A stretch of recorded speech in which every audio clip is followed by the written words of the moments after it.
بسم اللہ الرحمن الرحیم الحمد لأہلہ والصلاة لأہلها اما بعد۔ انتہائی واجب الاحترام، قابل صد احترام بزرگان دین، نوجوانان اہل سنت، السلام علیکم ورحمۃ اللہ وبرکاتہ۔ گزشتہ دو جمعہ دعوت کے سلسلے میں، یعنی دین کی دعوت، شرعی امور کی دعوت اور اصلاح کے طریقے سے متعلق کچھ باتیں آئی تھیں کہ آدمی کو انداز دعوت کس طرح اختیار کرنا چاہیے، اور اسی طرح ہر ایسے امور سے بچنا بھی ضروری ہے جس سے سامنے والا تکلیف کا شکار ہو جاتا ہے، اور تکلیف کے شکار ہونے کی وجہ سے اس کے لیے کسی بات کا قبول کرنا مشکل ہو جاتا۔ انسان دنیا میں آیا، اس کے اوپر کچھ ذمہ داریاں اللہ تعالیٰ نے عائد کی ہے، اس پر عمل کرنا، اس کو بجا لانا۔ بعض امور کو فرائض کے درجے میں رکھا اور بعض امور کو واجبات کے درجے میں رکھا، اور کچھ امور ایسے ہیں جن کو استحباب کے درجے میں بھی رکھا۔ ایسا نہیں ہے کہ شریعت کا ہر اصول ہر شخص پر لازم و ضروری ہے، یہ نہیں ہے، بلکہ بعض چیزوں کے اندر آزادی رکھی گئی ہے مزاج کے مطابق۔ آپ اس کو کریے، اگر آپ کا دل چاہتا ہے تو آپ آگے بڑھ کے کریے، جیسے نوافل کا اہتمام ہے، صدقات کا اہتمام ہے، جیسے نوافل میں اشراق ہے، وغیرہ وغیرہ۔ اللہ تعالیٰ نے یہ جو دنیا کا نظام بنایا، یہ اسی طرح صرف خواہشات کی بنیاد پر یہ نظام نہیں چل سکتا۔ جیسا کہ پرانے لوگوں سے یہ بات سننے میں ملتی کہ وہ صحیح ہے غلط ہے پتہ نہیں، لیکن یہ سننے میں آتی کہ جس وقت انگریز توپ بنایا کرتے تھے جنگ آزادی کے وقت، تو اس وقت کے لوگ بد دعائیں دیتے تھے کہ ان کے توپوں کو کیڑ لگ جائے، جیسا کہ ان کے جو ہے ایسا ہو جائے ویسا ہو جائے، مختلف چیزیں لوگ کہتے تھے، لیکن ان کے اس کہنے کی وجہ سے کوئی خاص تبدیلی اور کوئی خاص تغیر نہیں آیا تھا۔ اس کی وجہ کیا ہے؟ اللہ تعالیٰ نے جو دنیا کا نظام بنایا، وہ نظام عمل کی بنیاد پر بنایا۔ اگر کوئی آدمی وہ ہے جس کا تعلق اسلام سے نہیں ہے، وہ غیر مسلم ہے، چاہے وہ کسی بھی مذہب سے تعلق رکھتا ہو، لیکن وہ عملی میدان میں اسباب کے درجے میں مضبوط قدم اٹھاتا ہے، تو اس کا وہ مضبوط قدم صرف ہماری دعاؤں سے ضائع ہونے والا نہیں ہے، بلکہ مسلمانوں پر بھی یہ ذمہ داری عائد ہوتی ہے کہ وہ شخص ایک مضبوط قدم اٹھائے، تب دعا کرے تو اللہ کے یہاں وہ دعا مقبول بھی ہوتی ہے۔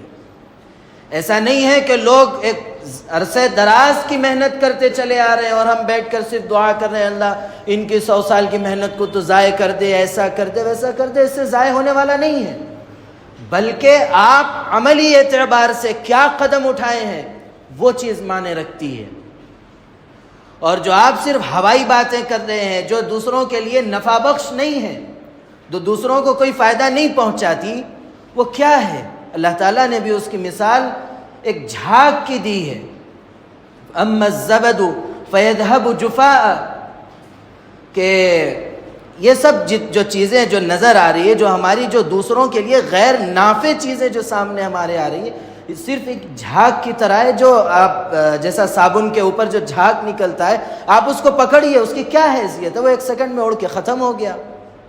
لیکن جو عمل آپ دوسروں کے لیے نفع بخش ثابت ہوتا ہے وہ کرتے ہیں، تو یہ عمل باقی رہنے والا ہے، جو آپ کے لیے بھی نافع ہے اور دوسروں کے لیے بھی نافع ہے۔ آپ ایسا قدم جب اٹھاتے ہیں، اس کے بعد آپ جب اللہ سے مانگتے ہیں، تو وہ دعا اللہ کے یہاں مستجاب رہتی ہے، قبول ہوتی ہے وہ دعا ضرور بالضرور۔ تو جو حالات ہم دیکھ رہے ہیں، چاہے ہم اپنے علاقوں کے اندر ہو، جو ہے ریاستی سطح پر ہو، ملکی سطح پر ہو، عالمی سطح پر ہو، ہم مختلف احوال دیکھتے ہیں، ہم دعائیں کر رہے ہیں، اس کے لیے کیسی کیسی کوششیں ہم کر رہے ہیں، لیکن بظاہر کوئی تبدیلی اور کوئی تغیر نظر نہیں آ رہا۔ اس کی وجہ کیا ہے؟ اس کی وجہ یہ ہے کہ ہمارا دشمن ہمارے خلاف مضبوط قدم اٹھایا ہے، مضبوط تیاری کیا ہے، وہ ایک عرصے دراز سے، ایک لمبے وقت سے وہ محنت کرتا چلا آ رہا ہے۔ ایسا نہیں ہے کہ وہ صرف ہاتھ پہ ہاتھ دھر کے بیٹھا ہوا ہے اور صرف تنقید کرتے ہوئے بیٹھا ہوا ہے، نہیں، بلکہ وہ ہر لائن سے محنت کر رہا ہے، وہ اپنی اولاد کی ذہن سازی کر رہا ہے، اپنے اولاد کو تیار کر رہا ہے، اپنے آس پاس رہنے والے احباب کو تیار کر رہا ہے، ذہن سازی کر رہا ہے، سب کچھ کر رہا ہے۔ اس کے بعد جب وہ آگے بڑھتا ہے تو وہ کامیابی کے ساتھ آگے بھی بڑھ رہا ہے۔ اور اس وقت ہمارا حال کیا رہتا ہے؟ ہم تھوڑا بہت آواز اٹھائے اور خاموش بیٹھ گئے، قصہ ختم ہو گیا ہمارا۔ اور پھر اگر آپ یہی صورتحال ہمارے معاشرے کے اندر دیکھیں گے، مسلمانوں کے اندر خاص طور سے، تو آپ دیکھیے ان کی کیا صورتحال ہے۔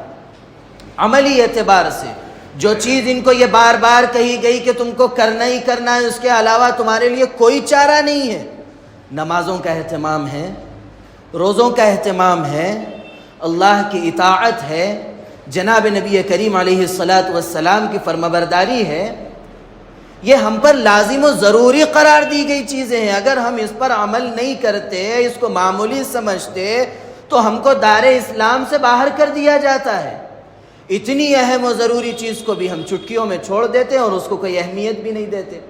اب جب ہم ان چیزوں کو جو ہم پر ضروری کی گئی، ہم پر لازم کی گئی، ان چیزوں کو جب اہمیت ہم نہیں دیں گے، ہم عمل کے اعتبار سے انتہائی کمزور نظر آئیں گے، تو پھر ہماری دعاؤں میں اثر کہاں سے آئے گا؟ ہمارا کوئی قدم اٹھایا ہوا کامیاب کیسے ہوگا؟ صرف شکوے کرنے سے، صرف حالات پر تبصرہ کرنے سے حالات نہیں بدلتے، بلکہ حالات جو بدلتے ہیں وہ عملی قدم اٹھانے سے بڑھتے ہیں۔ اور عملی قدم ہمیشہ جو ہے مقابلہ نہیں ہوتا، بلکہ آپ کی ذاتی زندگی کا بدلنا بھی ہوتا ہے کہ آپ کی ذاتی زندگی کے اندر کیا تبدیلی آئی، آپ اپنی ذاتی زندگی میں کیا بدلاؤ لائے ہیں۔ آپ اتنی باتیں اتنے زمانے سے سن رہے ہیں، اتنے حالات کا آپ سامنا کر رہے ہیں، کیسے کیسے حالات جو ہم دور دراز علاقوں کے اندر سنتے تھے، آج ہم اپنے قریبی علاقوں کے اندر بھی وہ بات، ہم اپنے شہر کے اطراف و اکناف میں وہ باتیں سن رہے ہیں جو ہم دور کے سنتے تھے، وہ چیزیں آج ہم یہاں سن رہے ہیں۔ کیا ہوا، ہم پر کیا اثر پڑا، اور ہم اگر اس کے لیے قدم اٹھاتے ہیں تو وہ ہمارے لیے کتنا فائدہ مند ثابت ہوا۔ تمام چیزوں کا خلاصہ صرف اتنا ہی ہے کہ ہم عملی اعتبار سے اگر مضبوط ہوتے تو ہمارا قدم جو اٹھتا ہوا ہوتا وہ مضبوط ہوتا۔ اگر ہم عملی اعتبار سے کمزور رہیں گے تو آئندہ بھی اسی طرح ہمارا ہر عمل ناکام و نامراد رہے گا، ہمارا ہر قدم۔ اس لیے ضرورت اس بات کی ہے کہ ہم عملی اعتبار سے مضبوط ہوں، اور اللہ کا دستور بھی یہی ہے کہ آپ دنیاوی اعتبار سے جو دنیا کا نظام ہے جو اللہ نے بنایا ہے، وہ نظام یہی ہے کہ آپ عملی اعتبار سے کیسے ہیں، اسباب کے اعتبار سے آپ نے کیا قدم اٹھایا، وہ اللہ تعالیٰ دیکھتے ہیں اور اسی کے مطابق فیصلے کرتے ہیں۔ ایسا نہیں ہے کہ آپ جو ہے مسلمان ہیں تو آپ جو چاہے کریں گے، اور کفار جو ہے خوب محنت کرنے کے باوجود بھی وہ ناکامی کا منہ دیکھیں گے۔ دنیاوی اعتبار سے یہ بات نہیں ہے، اخروی اعتبار سے اللہ تعالیٰ جو فیصلہ کرے وہ اللہ بہتر جانتے، لیکن دنیاوی اعتبار سے یہ چیز اچھی طریقے سے ذہن میں رکھنی چاہیے۔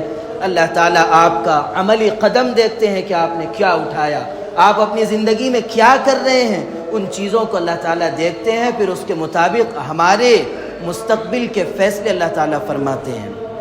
اسی لیے ہم اپنے اندر یہ جذبہ پیدا کریں کہ ہم کس طریقے سے غیر کو ہم دیکھتے ہیں۔ آپ کو ان باتوں کا علم ہونا چاہیے کہ وہ طبقہ جو اس وقت پوری دنیا کی معیشت پر قبضہ کیا ہوا ہے،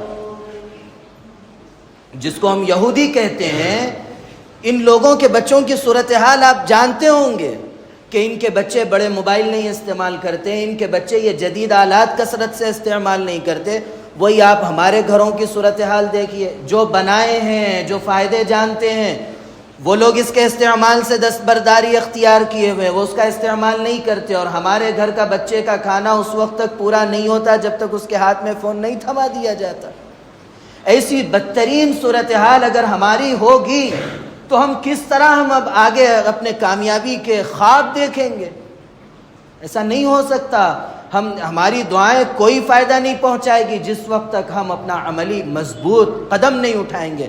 اور عمل کی شروعات، جیسا کہ گزشتہ بھی یہ بات آئی تھی کہ جو چیزیں ایک بندے کے لیے اخروی اعتبار سے نقصان دہ ہے، آخرت میں جو چیزیں نقصان دیتی ہیں، جیسے شریعت پر نہ چلنا وغیرہ وغیرہ، وہ چیزیں دنیا میں بھی نقصان پہنچاتی ہے۔ آپ اطمینان سے نہیں بیٹھ سکتے کہ میں تو دنیاوی اعتبار سے مضبوط ہوں، میں تھوڑا بہت چھوڑ دے رہا ہوں تو مجھے کیا اثر پڑے گا؟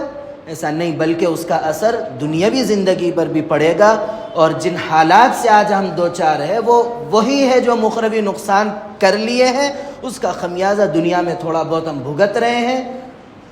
اب ضرورت اس بات کی ہے کہ ہم اپنی زندگی کو بدلیں، جہاں ہم آخرت کی کامیابی کی فکر کریں۔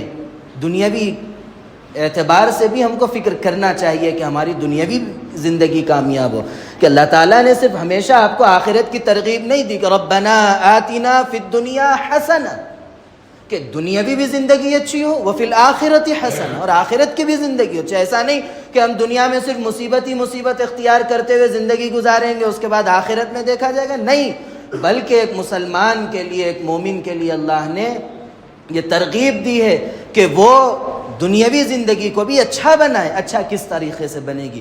اچھی زندگی دنیاوی اس اعتبار سے بنے گی کہ ہم اللہ کی اطاعت، جناب نبی کریم علیہ السلام کی فرمانبرداری کتنی کرتے ہیں، اس اعتبار سے ہماری دنیاوی بھی زندگی کامیاب ہوگی، اخروی زندگی بھی کامیاب ہوگی۔ اللہ رب العزت ہم سب کو توفیق عمل نصیب فرمائے۔ اللہ رب العزت کہنے سننے لکھنے پڑھنے سے زیادہ عمل کی توفیق عطا فرمائے۔ حالات کے اعتبار سے آپ دعا کرتے رہیے، جتنے لوگ دنیا کے جس خطے کے اندر مظلوم ہیں، چاہے وہ فلسطین کا حصہ ہو، کشمیر کا حصہ ہو، لبنان کا حصہ ہو، دنیا کے جن جن خطوں کے اندر آج مسلمان پریشان ہیں، ہماری یہ ذمہ داری ہے کہ ہم ان کے لیے دعا کریں۔ اللہ رب العزت ان کو امن سلامتی کی دولت سے مالا مال فرمائے۔ اللہ رب العزت ان کی جان، مال، عزت، آبرو کی اللہ رب العزت حفاظت فرمائے۔ اسی طرح ہمارے بھی شہر کو پرامن رکھے، اور اللہ تعالیٰ جتنے لوگ اس شہر کے امن کو خراب کرنا چاہتے ہیں، اللہ رب العزت انہیں کیفر کردار تک پہنچائے۔ اللہ رب العزت میرے کہنے اور آپ کے سننے کو قبول فرمائے۔ اللہ رب العزت کہنے سننے لکھنے پڑھنے سے زیادہ عمل کی توفیق عطا فرمائے۔ عمل کی باتوں پر عمل کرنے، بچنے کی باتوں سے بچنے، اور عقیدے کی باتوں پر عقیدہ رکھنے کی توفیق عطا فرمائے۔ آمین وآخر دعوانا ان الحمد للہ رب العالمین۔